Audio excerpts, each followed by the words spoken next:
Hey, what's going on? My name's Lee Hopkins. My pronouns are he, him, his, and I'm a transformational coach for the Patterns of Possibility. The Patterns of Possibility is all about helping you replace harmful patterns with new possibilities. So in this video, I'm going to answer some questions about the subreddit of friendship advice. Questions I found in the subreddit of friendship advice. So I'm not a doctor, not a psychologist, I'm not a counselor. This is not medical advice. But I am a transformational coach who helps people build genuine connections. Done it for myself. I have lots of experience with that, and I'd like to share some of my experience here with some of the Redditors who posted it. So, are you ready? Let's go.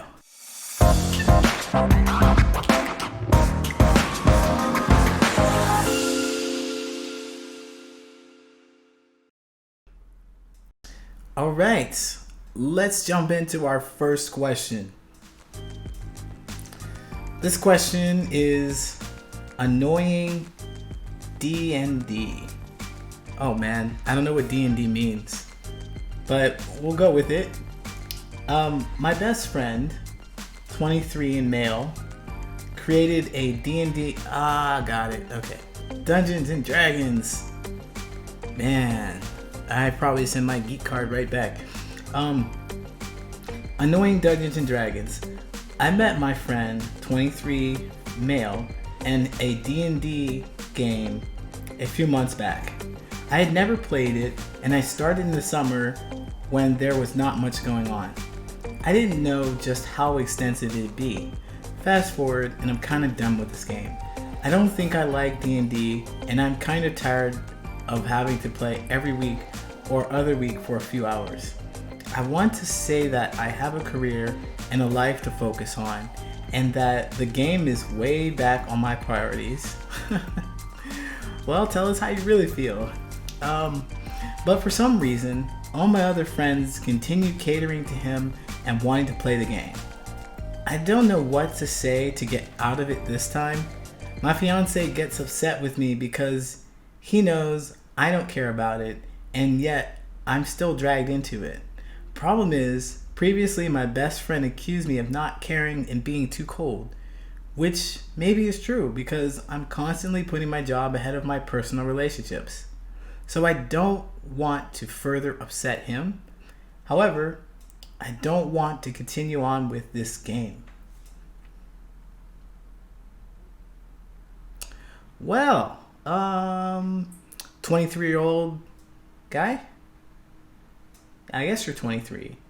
Your best friend is 23, but I'm guessing you're in your 20s too. I hope so. Early 20s. So this is quite a situation. Of course, it is one of those tough ones where your friendships are really tested, right? They're into something new and you're not so much into it for whatever reason. You're tired of it, you're bored of it, and you want to move on with it, but you're afraid of hurting other people's feelings. It seems like you're walking on eggshells around you with people and their feelings, trying to make sure that you take care of them, making sure that they're not hurt in some way, even though you suffer. You're thinking about that. You think maybe you'll suffer a lot more if they were mad at you. Maybe. That seems familiar to me, and that just jumps right out at me. That feeling of not wanting to upset anyone, so then you have to change and you have to contort and you have to be someone you don't want to be. And every step you take trying to miss those eggshells, trying not to break them, builds more and more and more resentment within you that is going to explode. It's gonna explode. You're gonna go to this D&D game and you're gonna flip over an entire table. You're like, my elf just died. And you flip over the table. I don't know. You might not be mad at the elf, but there might be some reason to flip over this table and ruin the whole game, and then probably really damage your relationships there too. You want to be careful with that pressure, that anger, that resentment that you're building up. You got to let that out. Letting it out is tough. It's much easier when you're overcome with some intense emotion Like anger, you really let your feelings about things come out because that anger will just drive you to do it. There's no stopping it. But when you're calm and you can push down those feelings, then you don't want to let them out. But that's the time too. When you're in a calm state of mind, when you're able to communicate clearly and receive things clearly. I think it's worth telling your friend that you don't want to play Dungeons and Dragons because of XYZ. And not think about their feelings. And I say that because you need to prioritize yours over theirs so that you can keep your friendship. So that you can keep it later on. They may be disappointed with the fact that you don't want to play. They may be excited that you don't want to play because you come in and you're a joy kill. You just don't like it. And so you're dragging yourself there and everybody can feel your energy and they just don't want to tell you. You don't want to be there. They don't want to be there. They don't want you to be there. Don't be there. Do something you enjoy. And then come with your friend, join with your friend when you're doing something that you want to do. That's going to help your relationship a whole lot. It's going to take it to the next level. Anytime you step into something that's uncomfortable, it's going to take it to the next level when you get through it. It will. +1, roll the die. I don't really know how Dungeons and Dragons work, but I used to play some role players like Final Fantasy. So I kind of know a little bit about role playing. But yeah, you're going to level up if you make this decision to talk to them. And really focus on your feelings, not theirs. Now, I don't mean to say that you need to be an asshole about it. You need to say, fuck the game and flip things over. Of course, I don't want you to take it to that level. I also don't want you to not notch it down either and say, just, fuck you, I hate this game. You don't want to say anything like that. You don't want to say anything that is about them. You want to talk about the actions that are around it, and you want to talk about how you feel about the actions. I feel like I don't feel invested in this game, and I don't want to play anymore. Let's hang out another time. And if they try to guilt trip you, make sure you set that firm boundary and say, hey, I don't want to play this, and I'll talk to you another time. If you cannot accept that, then we may not see each other as often. But set that clear boundary, because I don't see how it benefits you in any way to continue playing. It doesn't. It doesn't really. It just makes you upset, makes your partner upset, and then soon your relationship is going to implode or explode because of all the resentment that you're building up. Heck, you might even hurt your partner with that resentment that comes out, because it just comes out sometimes. And it's not directed at the person it should be, or not directed properly. It can do some real damage. All right, I hope that this helps. Best of luck to you. All right, let's move on to the next one. Contact with former friend. My former best friend, we've been friends since high school, and I haven't spoken in over a year. We've had an on and off relationship for years, due to a lot of differences in opinions and agreements. She ghosted me at the end of the last stretch of the friendship, and I told her that was it. I'm not playing her game. She'd brush me off, say we're done, then contact me months later to, quote, catch up, but really just to complain or gloat. And that I wasn't going to keep putting energy into something that obviously isn't working or what I wanted. I said, if we became friends again in the future, she had to make the first step and put in work too. Oddly, she never blocked me on either of her accounts like she usually would do for a month or so. I never received anything. Until today. This afternoon, I was informed my best friend in high school passed away this morning. We were all part of a group of friends in high school, so my former best friend knew her too. Although they haven't spoken in years, they weren't really friends, but they knew of her. Shortly before getting the information, the former best friend sent me a friend request. Something I know you need to go to someone's profile to do, or someone's friends list. When I went to my notifications, the request was removed. I'm debating sending her a message with a screen cap of the request that reads question mark, quote question mark, that's it. Or maybe even a why, quote why, possibly even, quote, what's this about?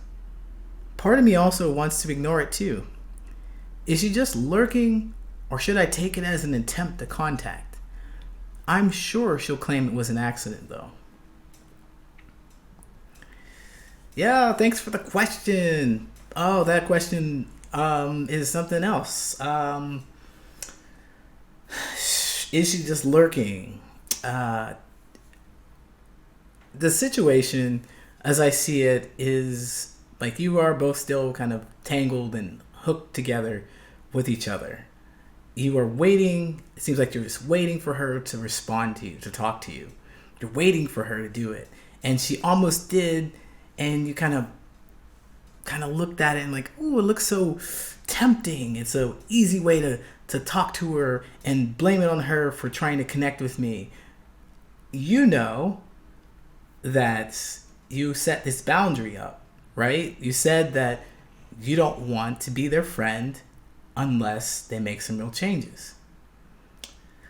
But I'll bet if you didn't mention what those changes would be. What are those changes? And be specific about the changes that they need to make. Do they need to listen to you more often? They need to empathize with you. They need to validate you. They need to spend time with you. What is it that you weren't getting from this relationship that you think that you're going to get now? And how do you know it? What in behavior have you seen of hers that makes you think that it's worth trying to be a friend? I want you to look at that boundary that you set. Go back at it and think about why you put that up in the first place.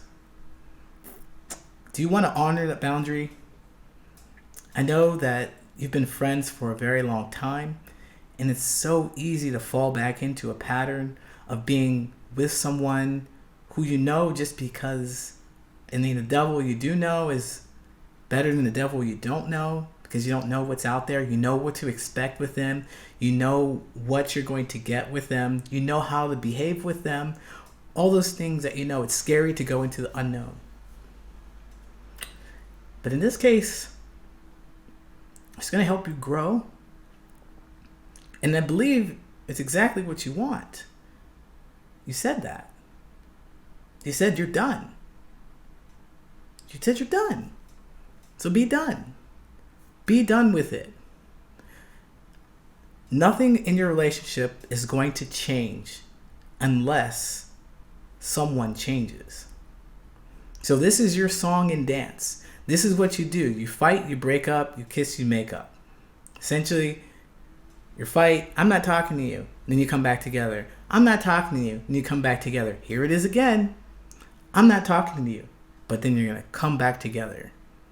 You can stop that dead on. It seems like your friend is struggling with it as well. Your ex-friend, they're struggling with it as well because they sent you a friend request and then they took it back because they were like, I shouldn't talk to you. They got a moment of weakness. They're like, I want to talk to you, but I shouldn't have done that. I'm going to stop. I'm not going to talk. So she's trying to backpedal, and I think that set that boundary and back off. You are going to have a better friend for it. If she values you, she's going to make some changes. If she has some life experiences, she's going to make some changes. And sometime you'll get back together. But you're doing a disservice to yourself and a disservice to your friend by not letting her face the consequences of this relationship that she's lost. She has to face those consequences in order for something to change. or else you're still going to do this for the rest of your lives. You're going to be fighting, you're going to make up, you're going to kiss, you're going to break up. You're just going to keep doing it. Put that boundary up now, and then go back and think about what qualifies her to be a best friend to you again. What is it specifically that you can tell her that she needs to do for you that will make you a friend? All right, I hope this helps. Best of luck. All right, let's move on to the next one. All right, this one is there something I'm doing wrong? I don't know why, but for as long as I can remember, I never get asked to hang out. I guess you could say I have a good number of, quote, friends, but to me, they're only acquaintances. People I know because none of them have really got out of their way to make an effort to text first, invite me over, ask to hang out, or even care how I'm doing. If they were my, quote, friends, wouldn't this be a two-way street? I literally am always the one texting people first, making the first move, making the plans. But when someone needs advice, needs me to drive them somewhere, or needs something else, then they all pop up nice and friendly. I just feel so isolated and no one seems to care. I do enjoy my alone time, but honestly, it's getting really under my skin lately. I do a lot of self-reflecting, and every day I try to be an even better person than I was yesterday. So honestly, I don't think me being a nasty person is my problem. I do just have bad luck and keep choosing selfish people for friends. Actually, the question is, do I just have bad luck and keep choosing selfish people for friends, or is there something I'm doing wrong? I've even mentioned this issue to some, but still no change. Just for once, I love the energy I put into friendships to be reciprocated. Anything helps. 2 exclamation points. 2 of them. This person with 2 exclamation points out there because they're like, help! All right. Help! Look, you're not doing anything wrong. You know, I say that because I don't like to quantify right and wrong. It just makes things difficult to navigate or to look at objectively, because you want to be objective about your behavior and you want to look at the results of what you get and say, well, does this serve me or does it not serve me? Does this work for me? Does it not work for me? Am I getting what I want or am I not getting what I want? Those 2 things. Because when you bring good and bad in there, you start shaming, you start feeling shame about something that you've done. And we don't need that. We don't need that stuff at all. So, you're wrong? No, not at all. I didn't say so. You're doing a lot of things that aren't serving you. There's something in there that's happening that you're doing. I imagine that you said that you're a person who does a lot of self-reflection and introspection. So with that, you're probably thinking that I think that you are demonstrating that you're the one who's well put together, who can weather the storm, who can handle all the things. You're the doorway in earthquakes. You're the thing that keeps standing when everything else is shaken and fallen down. You're the rock. You're the person that they hang on to. The person that plans everything. You just let their brains go on autopilot because you've got it. I imagine that you reach out and you plan and you put things together because you enjoy it. I think you enjoy doing that thing, and you would like that to be reciprocated. Now, you said that you mentioned it, but I wonder how much of it did you mention? Did you say something that is along the lines of what this post is? Like, if you're telling your friends that you want to be more supportive, then specifically, what can they do for you to feel more support, to do something that's more supportive for you? You have to be able to lay that out. So be like, hey, Jordan, I want you to listen to me when I have a shoulder to cry on. Hey, Michelle, I want you to pay for gas and pay for an Uber for me to go somewhere the next time we plan something together. If I do the planning, you provide the transportation or something like that.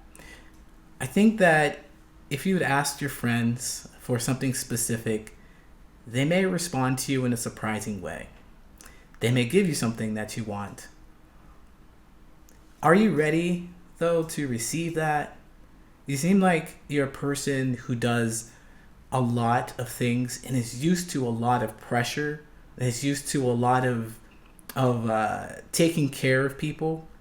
And though that you may want to be taken care of, it does not feel natural to you. It doesn't. It probably doesn't feel natural. If somebody comes to you and says, no worries, I'll take care of everything. I'm going to plan everything this time. I bet you would shit yourself. You would be upset. I think you would be upset about that. You'd be like, this is my role. This is the thing I do. Even though you really want to break from it, this is the thing that you excel at. This is the thing that your friends look to you for. This is the value you provide for your friend group. And it seems lopsided, and it doesn't seem genuine, and it doesn't leave you feeling connected because it's a thing you do and not a person you are for your friends. You want to be more of a person you are for them. You want to be a person who is open with them and who shares with them. That's what makes your connection genuine. You're not as good as the things you can do for them. That never works. It doesn't work in your relationship. You feel drained, you feel empty, you feel alone. I recommend that you try deep breath. This is all familiar stuff to me. Just be conscious of this feeling that you have about letting people do things for you. Try asking your friends to do something small and specific for you, and tell them how important it is for them to do it for you. Just ask them to do something small and specific. Don't say, just be there for me. I need you to be there for me. I keep using that example, but don't say that because it's not specific enough. I need you to wash the dishes for me because I'm tired. You don't even have to say because I'm tired. I would appreciate it if you wash the dishes for me. Specific and small. So your friends might not come over to wash the dishes, but I hope you get the idea. And then there's another piece to it. Also, this feeling of, you're the go-to person. You're the doorway that's always standing after the earthquake. You have to be able to bend a little bit. And you have to be able to let them do for you. I imagine that if I asked your friends, they would say something like, you do all the work all the time and you seem so good at it and you're so cheery about it. Like, I don't even know how I can support you. You didn't even let me. I bet they would say something like that. And if that's not true, then let me know. But if that is true, then take an effort to let yourself be taken care of and also ask them to do something specific. All right, I hope this helps. Best of luck. I think you're going to have some great friends in your hands once you get through this. All right, let's move on to the next one.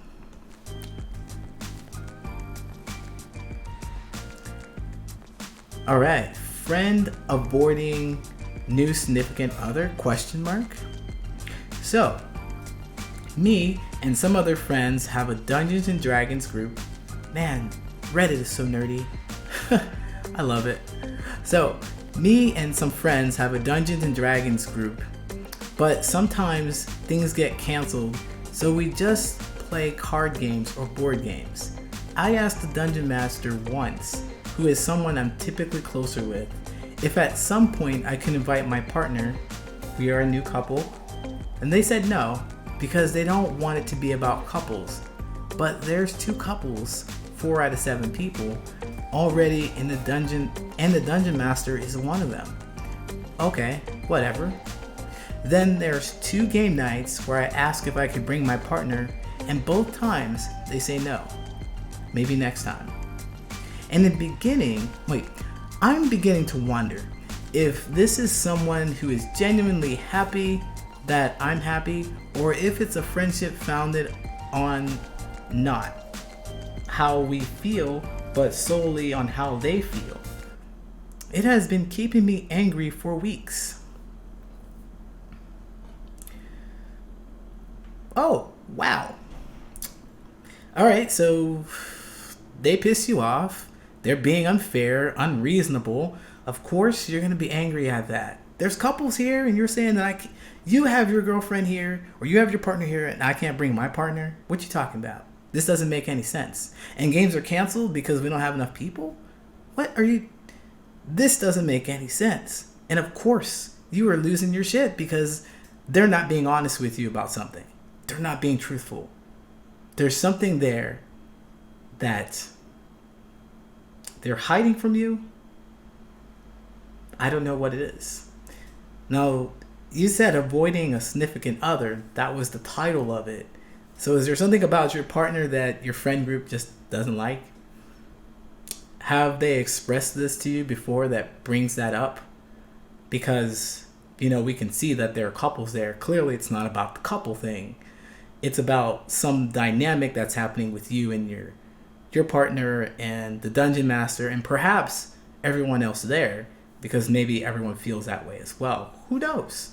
I don't know. But I think that there's some information that you're missing. Obviously, it doesn't make sense that it's about couples. The guy could have come up with a better lie, okay? He could have come up with something better, but that was a terrible lie. I think the best thing to do is to handle the situation pretty delicately. You don't want to get angry and flip over some tables, be mad because you can't have your way. You don't want to demonstrate how hurt you are in a manner that they cannot receive. So you flip over a table, you start screaming and yelling, you're angry for weeks, this is gonna pop, boom. You don't want it to be a nuclear explosion that just destroys your relationship. You want to be more precise about what you do with your feelings. So you're angry, great. And you know why? Because they're not being honest with you. Well, there's specific behaviors that you can point out. And I find that pointing out behaviors is a really great way to help people understand your side of it. So, what I gather is that you're angry. You should tell them that I'm angry because you keep saying that I can't bring my partner over. But you and other people have partners over here. I don't think that's true, that you just don't want partners here. I think that you don't like my partner. I just want to know if that's true. If it's true, then you, the writer, you, the person who wrote this, you're telling them, you're creating a safe space for them to share with you whatever they're afraid to tell you, whatever they're not telling you. You're creating that foundation. And if they tell you that they don't like your partner, don't blow up. Don't. Take a deep breath. I know sometimes they get on my nerves too. You can be that. You can take that response and go with it. You want to be careful. I suggest that you be very careful about navigating this if you want to keep your friendship nice and close. Significant others, they mess with your head, and you get one of them next to you, and you're with them, and then your friendships fall apart. I can't even tell you what happens inside of that whole situation. I just know I've seen it a couple times. Like, I would get booed up, and my friends, I would have none. I would just, and it always happens. It always happens with my other friends too. They would just get in relationships and disappear, and they would stay gone until we broke up. What? That sucks. But I'm just saying, I'm pointing that out because the chemical reaction that you have with someone that you care for can be intense, and if you bring in sex with that, it takes it to a whole nother level. So You want to be conscious of that fact that you may get out of character and explode if they say that they don't like your partner. You want to maintain that safe space. You're going to do real damage to your relationship if you say, hey, buddy, hey, I just need to know how you feel. What's going on here? And then they tell you, and you punch them in the face. That's fucked up. They're never going to trust you again. Never. So this situation is very delicate because you want to be your friend. You want to be a friend, and you're caught in between a person that you really care for and a person that you want to hang out with. So get the truth, create a safe space so that you can get the truth, and then deal with the truth there. Maybe try to understand why that they're not a good fit. Maybe try and see their point of view from it, because it's as much as you contribute to the space, it's not just about you. It's about their feelings too. And clearly they're afraid to tell you something. So create that space where you're not scary so that they can come tell you things. And then so you can get the right information to handle. So you find out something about your partner, maybe you can talk to your partner about it. This annoys everybody. Stop doing it. Tell them, talk to them, have a conversation. But sulking with it is only going to cause your friendship to dissolve even more. All right, I hope this helps. Best of luck to you. The next one is, do your friends genuinely make you feel good? You're in control of your life. I grabbed this one, and it is not a question, but it is a tip that someone posted. And this is fantastic for us to just remember. So I'm going to read it here. This is just a tip of advice for anyone out there needing it. You are not obligated to continue in a friendship if it's not suiting you. No matter how long it's gone on, weeks, months, your whole life. In 2020, I said my goodbyes to 4 friends. I loved them and I appreciated our time together, but my life was being filtered through them. My choices, my opinions, the way I dressed, my romantic relationship, boundaries were blurry and disrespect was only getting easier and easier to express. Expectations grew high and unmet. It's okay to pick yourself up. It's okay to get closer to the person you want to be, even if that means losing some people. I have never felt more free. I dress the way I want. I post what I want. Nothing in my life is up for debate or criticism from outside people anymore. And almost especially since then, I've met some really cool people who align with my thoughts, actions, style, and respect my boundaries. You're not a bad person either if you say goodbye to some friends. It's just a circle of life. I hope your friendships are kind, respectful, and boundary respecting. If not, fix it or let it go. You are in control. Platonic relationships aren't an exception when we talk about toxic or draining. Peace and love. Peace and love. That is beautiful, isn't it? That's what friendships are all about. That's what I've been saying. That is it in a nutshell. Essentially, you want to make sure that you become your own person, because you're going to meet people who are like you. You're going to meet people who want to be with you, who are going to respect you as soon as you put up those boundaries. As soon as you become the person you are, you're going to be a lot less miserable if you step out of this zone of being stuck with people who make you feel bad or you feel bad around. When you get away from that and you truly express who you are, you're going to attract people who do the same. And it's going to be wonderful. It really will be. So I hope that works for anyone out there. I hope that you really take those words to heart and listen to what that person has posted. because it's all true. You'll find out. All right. That was the last one. We made it. Oh, I really enjoyed answering these questions. Thank you, Redditors, for posting. Without you, I wouldn't have any questions to answer. Thank you for putting them out there because, hey, we're not alone in this. All these things are familiar instances and relationships that we've had. And so you've shared with other people, you've shared with us, and now we know we're less alone. We feel less alone with it. So thank you again. My name's Lee Hopkins. My pronouns are he, him, his. And you can find me on Instagram. I'm here on YouTube, Facebook. I'm not on Facebook. I don't know why I keep saying Facebook. I think it's because I'm brainwashed. You know, those things just kind of come up together. Not on Facebook, but I am on LinkedIn. Believe that.